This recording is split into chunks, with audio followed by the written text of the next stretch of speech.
Ընտրում եմ իրավական տերմինաբանությունն օգտագործելիս բարի եղեք, բացեք օրենսգրքերը։ Ուրեմն հստակ ասվում է, որ եկեղեցի եւ պետությունը անջատ են։ Իսկ արդեն ես չեմ երևում։ Մասնագետները կան, որ պնդում են ոչ թե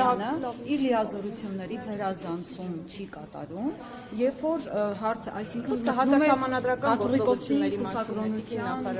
ուղղերի մեջ, օրինակ 17-18-րդ հոդվածներին հղում անելով հակասահմանադրական գործողություն անել ինչ է նշանակում հակասահմանադրական գործողություն։ Մենք ունենք հակաիրավական գործողության հասկացությունը։ Հակաիրավական գործողությունները լինում են երկու տեսակի՝ զանցանք եւ հանցանք։ Եվ իհարկե լինում են այլ իրավախախտումներ, որոնք ենթակա են քաղաքացիական պատասխանատվության, եթե կա սահմանված կարգով ընդունված դատական ակտ։ Սահմանադրական խախտում ասելու եկեղեցու գործերի միջամտելու իրավունք ով ունի։ Պետությունը ունի։ Լավ, եկեք հարցը հետևյալ համատեքստում դիտարկենք։ Եկեղեցին սահմանադրական մարմին է թե ոչ։ Այս հարցի պատասխանը ունեք։ Չէ, ես շարունակում եմ։ Եկեղեցին սահմանադրական մարմին։ Գիտալյան, այսքան որ ոչ հաճելի հարցեր։ Այսինքն երբ որ բարի լինեք հաջորդ անգամ լսել մարդուն, ում ուղում եք հաց, ես շատ մեծ սիրով եւ շատ երկար ժամանակ կտրամադրեմ ձեզ պատասխանելու ձեր բոլոր հարցերին։ Ինչի մասին է, չեմ Այն մասին է, որ ինձ չեք հարգում։ Ես այլևս Ես շարունակում եմ իմ խոսքը։ Չի եղել որևէ դեպք, երբ դուք ինձ հարց տաք եւ հարցը թողնվի անպատասխան եւ ես չտրամադրեմ ժամանակ։ Որ դուք ներողություն, բայց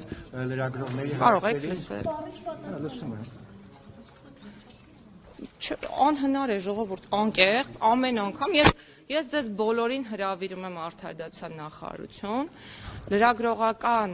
իրավական տեսանկյունից էթիկայի եւ իրավական կրթության հետ կապված Դուք ձեր էթիկային հետևեք, ինքնավստահությունը ձեզ ով է տվել Փաշինյանը, այդ ինքնավստահությունը լրագրողների հետ այդ տոնով խոսելու, դասախոսություններ կարդալ, ով է ձեզ այդ իրավունքը տվել։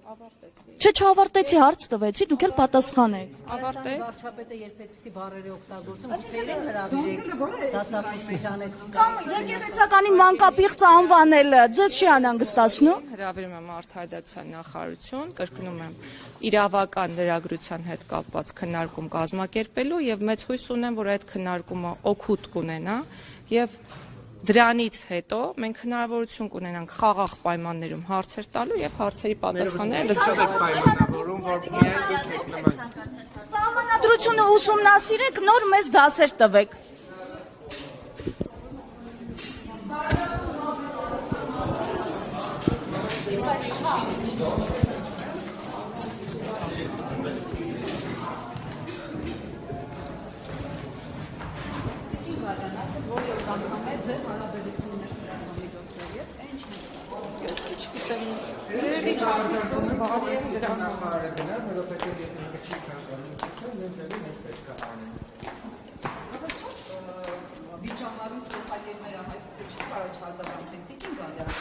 Ուղղակի մենակ դուք եք որպես նախարար ցենց զբաղում ձեզ